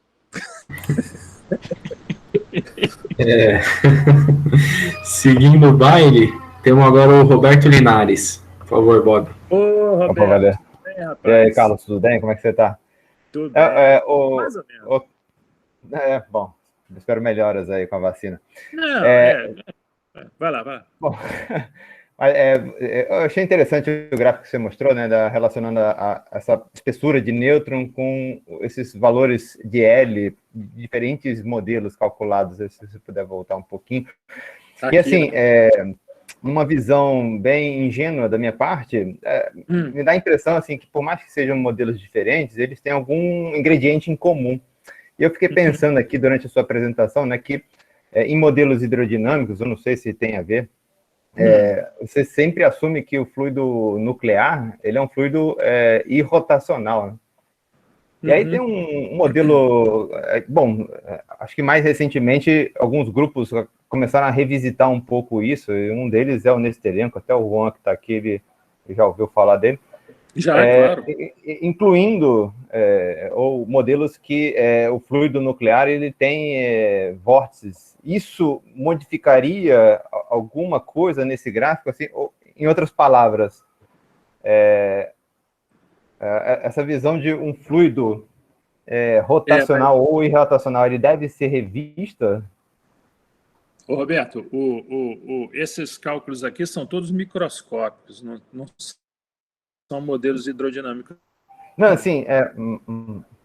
Esses cálculos aqui segue mais ou menos esse esquema aqui que eu falei, né? Que é esse esquema de você supor que tem uma interação, por exemplo, no Hartree-Fock, né? Uma interação desse tipo aqui, que tem vários parâmetros, esses T's aqui, né? E você faz o cálculo... você faz o cálculo usando é um cálculo microscópico, né? Você coloca isso na equação de Schrödinger e obtém equações acopladas para resolver.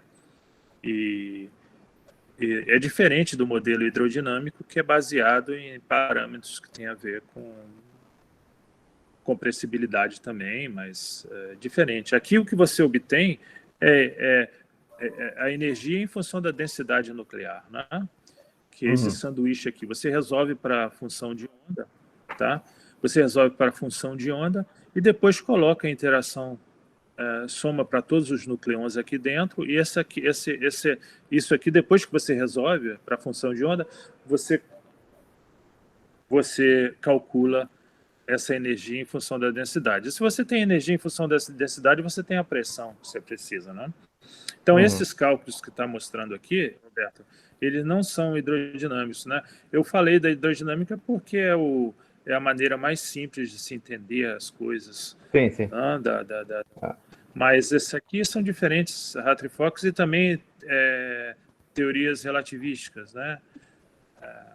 É tipo o que o Kodama falou, o Valetica Model, né?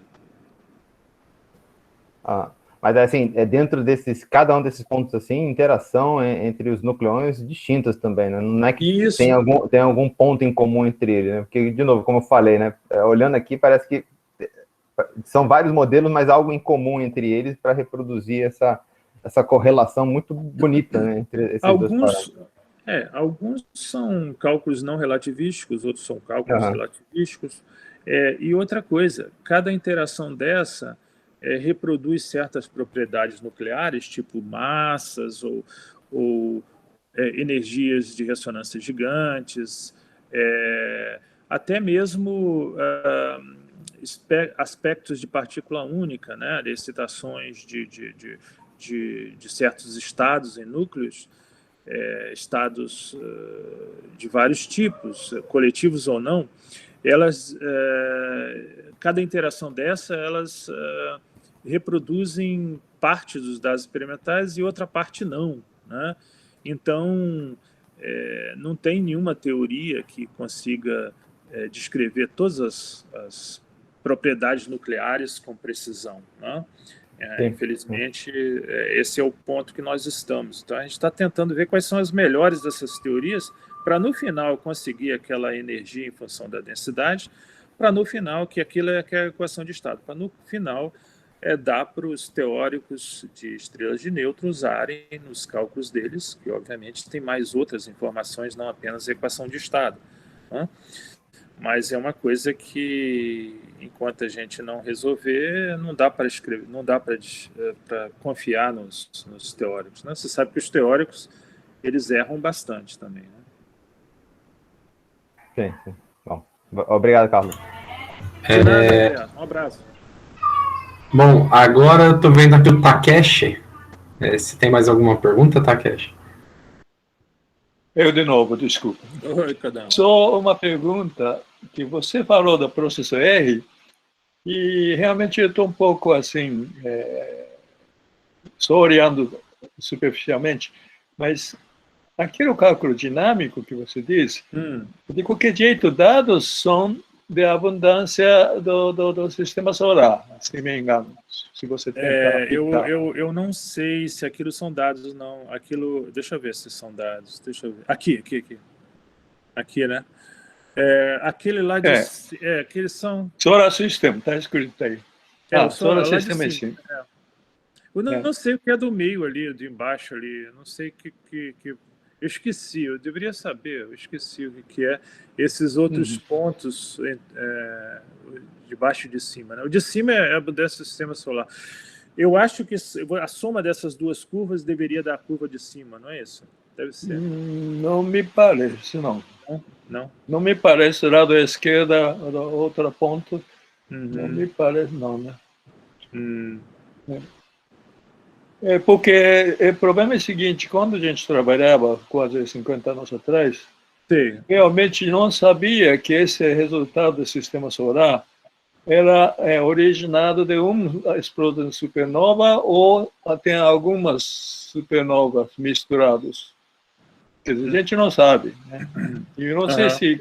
Minha pergunta é, você sabe alguma coisa hoje em dia, a origem desses elementos, identifica uma única supernova ou pelo menos dois? Porque a gente achava que naquela época era pelo menos dois, precisaria alguma coisa para fitar bem. Eu não sei, Kodama. Essa fase da teoria de supernova e produção de elementos, ela evoluiu muito para pequenos detalhes, né? Então, tem pessoas no mundo que estão ainda trabalhando nisso, mas aí é baseado em detalhes pequenos e que entram nos cálculos, e são muitos detalhes. Não é assim uma coisa, um fenômeno universal que é fácil de entender. A coisa ficou muito tipo, por exemplo, o pessoal de Darmstadt, da Almudena, Arcones, o cara de Los Alamos, tal de Manpower, a Rebecca Surman, muitas pessoas jovens, inclusive, fazendo esses cálculos de produção de elementos, a abundância de elementos em supernova. Mas eles têm os códigos deles e que tem detalhes, né? Então, os detalhes não são fáceis de escrever de uma frase, né? Então, ficou muito técnico nessa área, ficou muito técnico. Tem várias coisas envolvidas, mas realmente parte nuclear, e depois esses núcleos muito fora da estabilidade beta, quase final energia de ligação zero, né?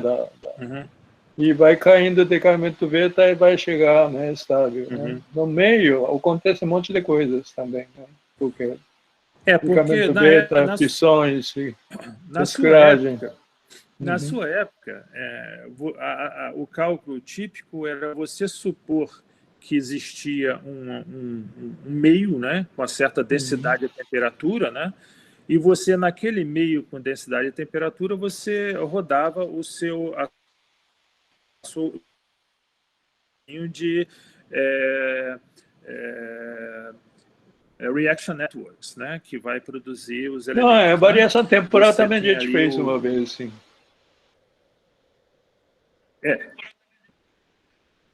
Ui, caiu.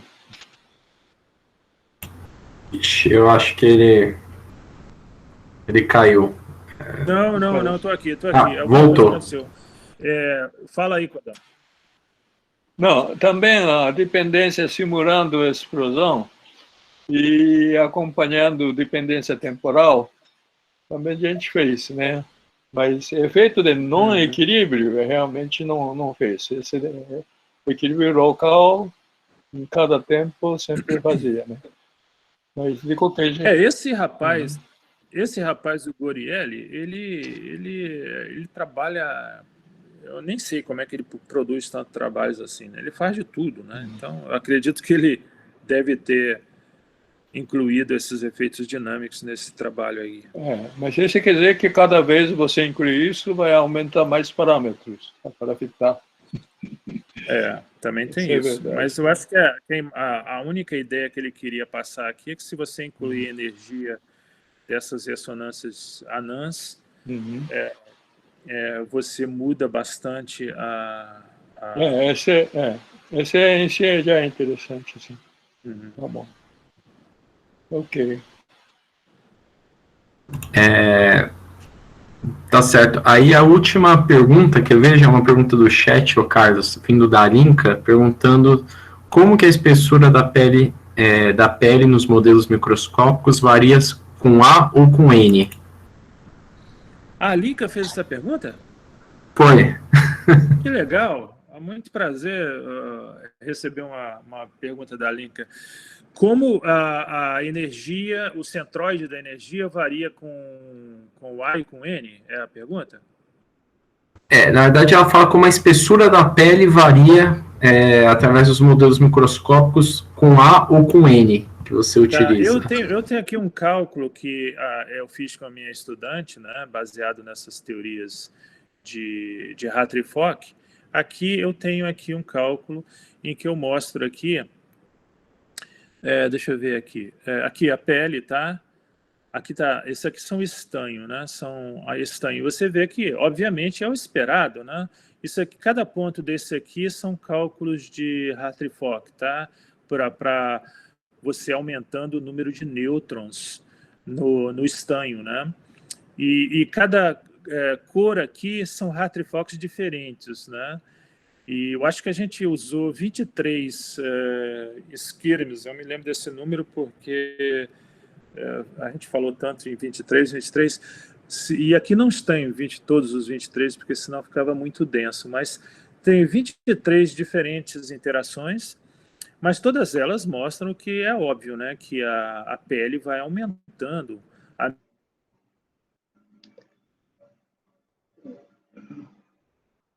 Praticamente você tem uma pele. Quer dizer que em estado 120 quer dizer que já tem pele? O que eu queria saber também. O que eu queria saber também, eu coloquei A e N. Como é que varia se você vai de um núcleo mais leve, tipo níquel, para o chumbo? também é linear, porque aqui com N é mais ou menos linear. Sabe que eu não sei, Alinka? Sabe que eu não sei? Eu não é um cálculo fácil de fazer, já a gente já tem toda a máquina para fazer esses cálculos, né? Eu acho que não, eu acho que depende muito da assimetria nêutron e próton. Se você for para núcleos estáveis, né, ao longo da linha de estabilidade, eu acho que a pele de nêutrons deve se manter mais ou menos constante, eu não sei. Eu teria que ver. Porque... Será? Mas o raio muda, o volume muda. Quer dizer, o volume, a superfície do núcleo muda. O tamanho do núcleo vai mudar e, obviamente, o número de nêutrons dentro daquela pele vai aumentar à medida que o nêutron, que o número de massa aumenta. Mas sua pergunta é interessante pelo seguinte, lá no Jefferson Lab, eles fizeram aquela experiência com chumbo e agora fizeram experiência com cálcio, né? E eu acho que a ideia era cálcio 40, né? Então é estável, chumbo 208 e cálcio 40. A ideia é justamente perseguir o que você está falando aí. Quando você varia o número de massa, deve ter uma certa variação, talvez, da pele de nêutrons. E aí você compara com os cálculos microscópicos para ver se bate, né? Aquelas comparações, você fez muitas comparações entre teoria e colocou barras de erros, inclusive, olhando a correlação e tudo. Tá. Aquilo é tudo para chumbo 208? Não, deixa eu ver aqui. Aquilo era aqui. Aquilo era para vários núcleos. Isso aqui são dados experimentais baseados em aniquilação de antipróton, né? Que é uma experiência... O problema é que... Alinka, o problema é o seguinte, novamente tem um problema da nossa habilidade de descrever as coisas bem teórica, né? Essa experiência aqui, ela é baseada num campo médio que o antipróton tem com o núcleo. Isso não é bem conhecido. Então, essas barras de erros aqui é mais devido à nossa ignorância teórica, não é nem com as medidas experimentais. São sistemáticos.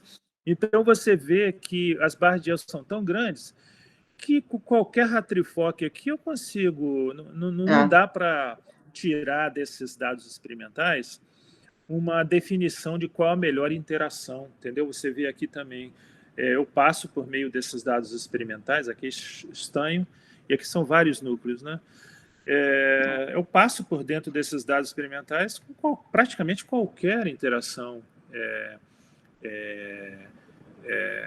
nucleon-nucleon, né? Então, não é bom uma experiência que vai extrair a pele com precisão. Por isso é que estamos tentando outras coisas, né? Essa experiência no JLab era mais promissora, mas eles também obtiveram, eu acho que eu tenho aqui uma barra de erro muito grande. Eu acho que está aqui, ó. Não, isso é a polarizabilidade. Eu acho que eu passei. Deixa eu ver aqui só um instantinho.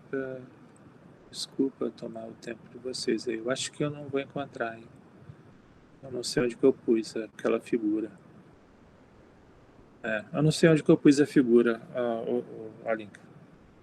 Tudo bem. Mas eles não conseguiram no JLab, com milhões e milhões de dólares investidos naquela experiência lá, uma precisão... aqui está. Aqui está esse termo aqui, essa medição aqui de analyzing power, né? Você vê que a precisão da pele de nêutron que eles obtiveram não é muito boa, praticamente nada, mais ou menos o que... Agora, aqui não diz qual é o núcleo, isso era chumbo. Qual o valor que vai ter? Esse aí é de chumbo, Agora eles têm os resultados de cálcio que ainda não publicaram, mas já foi feita a experiência. Uhum. Uhum. Tá ok, tá bom. Não, o N era meio óbvio, né, que cresce e é mais ou menos linear. O que estava preocupada é como é que a coisa varia com o raio do núcleo. São os meus cachorrinhos aqui fazendo barulho, desculpa. Agora, tem a última pergunta, o Lubian levantou a mão. Por favor, Lubian. Oi, Carlos. Conectado com essa mesma pergunta que a Linka fez, eu não sei, essa linearidade, você esteve relatando uns exemplos de uns dados experimentais que falavam sobre certas estruturas de model. Eu não sei se são models ou como que a gente queira chamar isso, ou backbinding, ou como a gente quiser chamar. Como é que é o nome das ressonâncias? Não, eu não vou falar de ressonância, eu vou falar agora sobre os skins que a gente está falando. Dos ressonâncias que eu queria falar naquele momento eram outras, são as chamadas Giant Pairing Vibrations, que são ressonâncias que acontecem entre 10 e 20 meses, também são dadas por enetos fortemente emparelhados, e que acontecem não no núcleo natural, sino normalmente quando você transfere 2 nêutrons, até agora foi visto com 2 nêutrons, mas pode ser que seja com um deuteron também, com 2 prótons, ou seja, enfim, onde partículas emparelhadas em campo médio, porque obviamente emparelhados 2 prótons livremente a gente sabe que não tem. Mas eu estava falando com relação agora, queria falar com relação ao que a Linka perguntou, tem 2 exemplos típicos, um você acaba de mencionar, que é o cálcio, e outro é o oxigênio, onde mesmo você aumentando o número de nêutrons, por exemplo, a binding energies de parte de nêutrons colocados, ela não diminui, ela aumenta devido novamente a forças de pairing muito grandes. Um exemplo típico, eu diria, é o oxigênio 16, todo mundo sabe, duplamente mágico. Já o oxigênio 18, ele tem uma energia de ligação para os 2 nêutrons fraca, mas se você vai para o 20, ela já não é tão fraca. 22 também não é tão fraca. Então, dizer que o skin vai aumentar para você aumentar linearmente o número de nêutrons, a estrutura de shell model, não sei de como que, porque isso é algo que não é bem conhecido, como que seja, não é expressivo também. Então, aquele experimento que os caras fizeram que estava errado, pode ser errado entre aspas, porque alguma conexão em núcleos tipo chumbo com muitos nêutrons, cálcio com muitos nêutrons, oxigênio com muitos nêutrons, eles são bem diferenciados com relação a outros núcleos onde se segue essa regra do que vocês estavam falando agora, você vai aumentando a massa, o número de nêutrons, e o skin deve ir aumentando, exceto que você passe por um novo número mágico de fechamento por pairing correlations, ou correlações maiores do que 2 corpos, 3 corpos, 4 corpos, coisas que a gente não sabe bem ainda, obviamente tem que aprender. Então, eu só queria fazer uma ressalva, era mais um comentário, não sei se você tem algo a comentar. Eu concordo com você. O que você está falando é o seguinte, que não é para se jogar fora, porque você pode ter outras interpretações se você usar uma teoria melhor. Isso. Exato. Não é que você diga que chamou, o problema é que foi limitada a interpretação. A interpretação é limitada, é verdade. O dado pode ser que não seja tão ruim assim, o problema é a interpretação, dizer que é um shell model, aquele que a gente aprende em física básica, não é aquele o problema. É verdade. Cara, um grande prazer falar com você, viu? Com você também. A gente tem que beber algumas por aí, aunque seja lá na China outra vez. A gente tem que ir para a China para se encontrar, né? Lá na China não tem vírus. A gente pode voar para lá. Podemos ir lá na China. Começou lá, mas terminou logo. Bom, eu gostaria de agradecer o Carlos mais uma vez. Acho que não temos mais perguntas. E muito obrigado aí, Carlos, por obrigado, Vinícius. Aí. Para sua esposa muito bem, Carlos. Tchau. Filha. Obrigado, Carlos. Excelente seminário. Obrigado. Tchau. Abraço a todos. Obrigado. Abraço à família, Vinícius. Opa, obrigado. Tá brigando aqui.